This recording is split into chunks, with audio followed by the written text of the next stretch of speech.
conseils. Le premier, c'est il faut y croire. Vraiment, le mouvement du bonheur, il est en marche.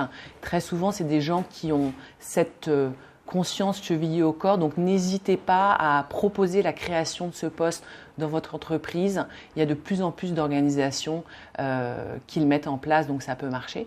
Et deuxième conseil, il y a derrière cette question du bonheur au travail, il y a de la science, il y a de la recherche, il y a des outils qui sont en train de se développer. Donc c'est important de se cultiver sur ces choses-là, lire des bouquins, aller à des conférences, rencontrer des gens qui sont déjà acteurs du bonheur au travail pour trouver de l'inspiration et des contenus robustes, voire éventuellement même se former à la science du bonheur.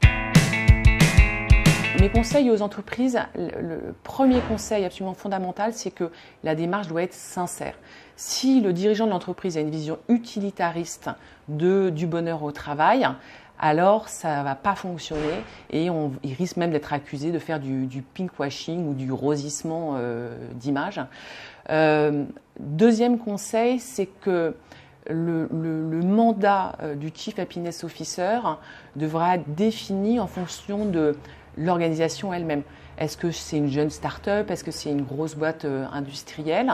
En fonction donc de qui elle est, de son histoire, de ses valeurs et surtout de là où elle veut aller. Donc ça me semble fondamental. Et je dirais un troisième conseil, c'est que le Chief Happiness Officer soit vraiment officiellement soutenu par la direction de l'organisation pour que son rôle ait un impact fort en termes de transformation.